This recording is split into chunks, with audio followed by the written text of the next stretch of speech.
जय मसीह की दोस्तों, प्रेज द लॉर्ड। आशा करता हूँ दोस्तों कि आप लोग कुशल से होंगे। मैं भी कुशल से हूँ हमारे प्रभु यीशु मसीह की दया और कृपा से।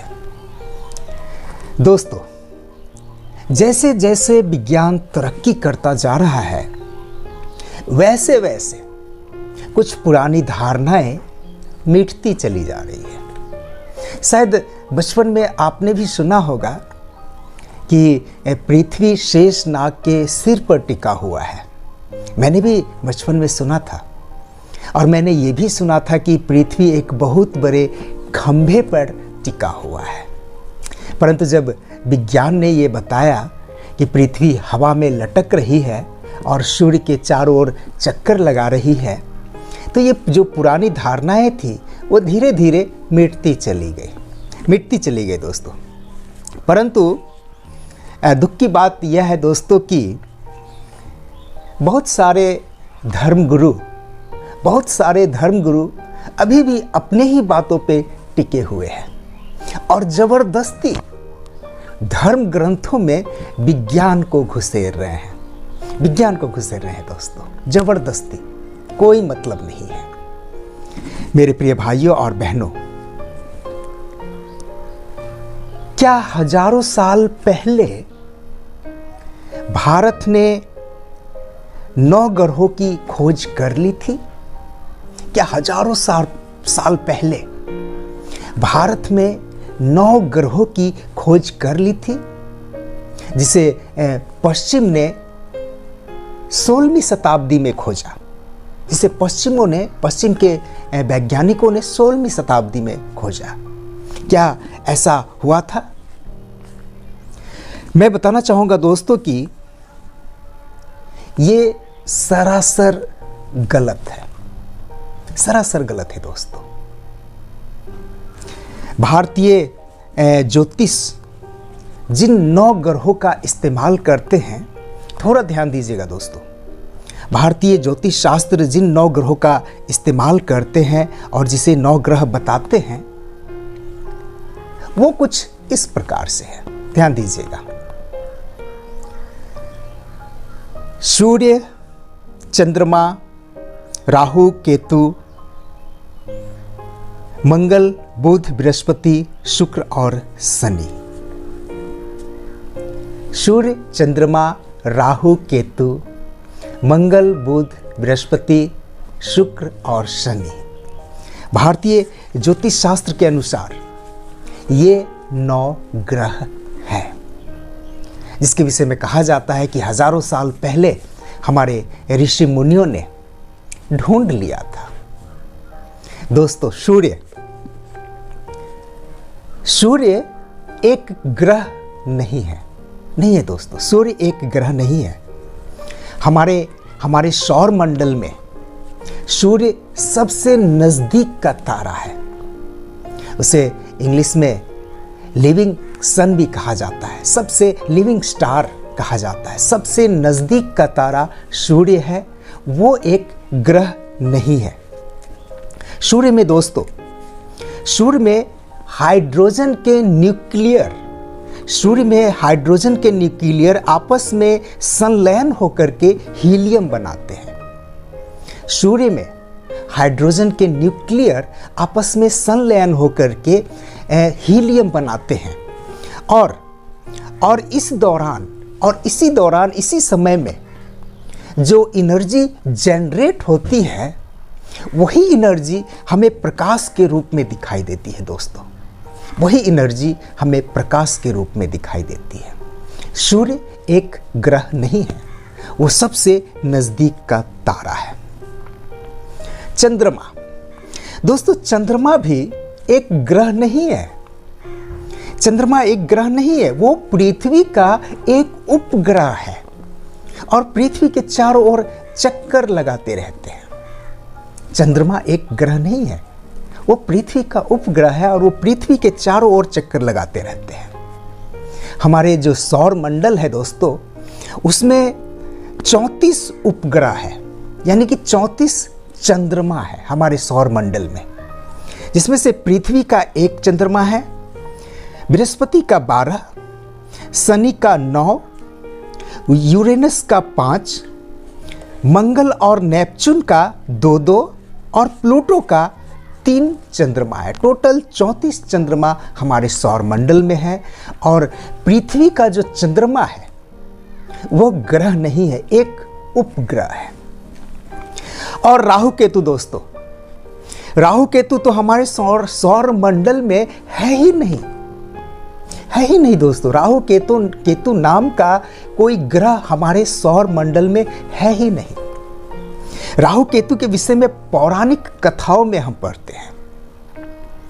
पौराणिक कथाओं में राहु केतु को असुर बताया गया है, असुर बताया गया है। और शायद आपने भी ये कहानी अवश्य सुनी होगी दोस्तों, कि जब समुद्र मंथन हो रहा था तो राहु केतु भेष बदलकर देवता बनकर के वहां पहुंच गए और उसने भी अमृत पान कर लिया। लेकिन जैसे ही विष्णु जी को पता चला, उन्होंने राहु केतु का सर काट करके अलग कर दिया दोस्तों। और यही वो राहु केतु का सिर है दोस्तों, जो सूर्य को और चंद्रमा को जब निगल जाता है तो सूर्य ग्रहण और चंद्र ग्रहण लगता है, और जब उगल देता है तो सूर्य ग्रहण और चंद्र ग्रहण समाप्त हो जाता है। क्या गजब का साइंस है दोस्तों, है ना? गजब का साइंस है। बहुत ही जबरदस्त साइंस है। मेरे प्रिय भाइयों और बहनों, यदि आप एक छोटे क्लास के बच्चों से, जो छोटे क्लास के बच्चे हैं, क्लास 3, क्लास 4, क्लास 5, एक छोटे क्लास के बच्चों से यदि आप पूछे कि बच्चों ये बताओ कि सूर्य ग्रहण और चंद्र ग्रहण कैसे लगता है, तो वो छोटा बच्चा आपको विस्तार से समझा देगा कि सूर्य ग्रहण और चंद्र ग्रहण कैसे लगता है। परंतु दोस्तों, इन्होंने तो साइंस को पूरी तरह से खारिज कर दिया, पूरी तरह से खारिज कर दिया दोस्तों। मेरे प्रिय भाइयों और बहनों, विज्ञान के अनुसार सूर्य ग्रह नहीं, तारा है, और चंद्रमा ग्रह नहीं, एक उपग्रह है, एक उपग्रह है। परंतु राहु और केतु का नाम कहीं भी नहीं आता है, कहीं भी नहीं आता है दोस्तों, कहीं भी नहीं। मेरे प्रिय भाइयों और बहनों, 1930 ईस्वी में, ध्यान दीजिएगा दोस्तों कि 1930 ईस्वी में जब खगोल वैज्ञानिकों ने 9 ग्रहों की सूची को मान्यता दी, 1930 ईस्वी में दोस्तों खगोल वैज्ञानिकों ने 9 ग्रहों की सूची को मान्यता दी, तब हमारे भारतीय ज्योतिषियों ने लोगों को मूर्ख बनाना शुरू कर दिया। हमारे भारतीय ज्योतिषियों ने लोगों को मूर्ख बनाना शुरू कर दिया, पढ़े लिखे लोगों को भी मूर्ख बनाना शुरू कर दिया और कहने लगा, हम लोग तो हजारों साल से 9 ग्रहों को मानते आ रहे हैं और विज्ञान ने भी आखिर उसे मान ही लिया। कितनी बड़ी धूर्तता है ना, कितनी बड़ी धूर्तता है दोस्तों, बहुत बड़ी धूर्तता है। परंतु किसी ने भी इसकी सच्चाई को जांच करने की कोशिश नहीं की, बस सुना और विश्वास कर लिया। जबकि स्कूल कॉलेज के छोटे छोटे बच्चे, स्टूडेंट आराम से बता सकते हैं कि वो 9 ग्रह कौन है।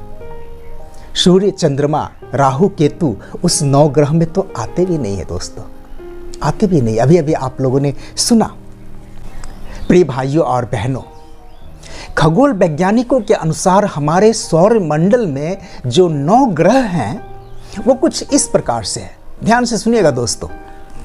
मंगल, बुध, बृहस्पति, शुक्र, शनि, पृथ्वी, यूरेनस, नेपच्यून और प्लूटो, ये 9 ग्रह खगोल वैज्ञानिकों के अनुसार ढूंढा गया है जो हमारे सौर मंडल में है।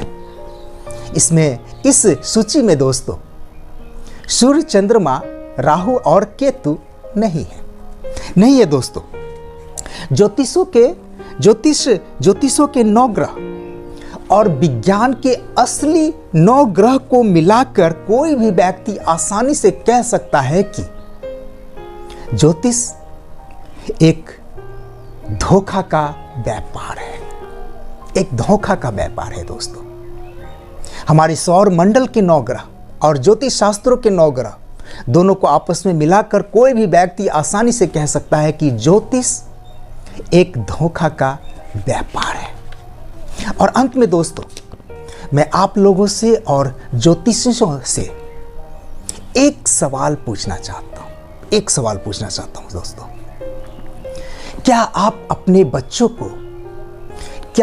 अपने बच्चों को ऐसा कहेंगे कि बच्चों, तुम्हारे पाठ्य पुस्तक में जो 9 ग्रह बताए गए हैं वो गलत है, क्योंकि उसमें सूर्य, चंद्रमा, राहु और केतु नहीं है?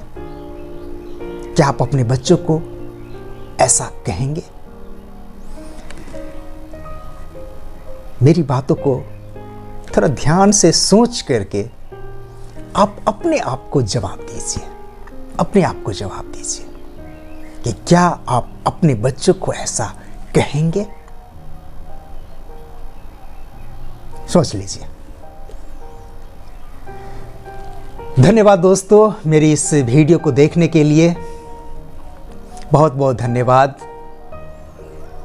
आशा करता हूं दोस्तों कि आज का ये वीडियो आपको अच्छा लगा होगा और निश्चित ही आपने एक अच्छी जानकारी को सीखा होगा, जाना होगा। तो फिर मिलते हैं दोस्तों अगले वीडियो में एक नई जानकारी के साथ। तब तक के लिए जय मसीह की। प्रभु आप सबको बहुत आयत से आशीष अनुग्रह प्रदान करें। आमीन।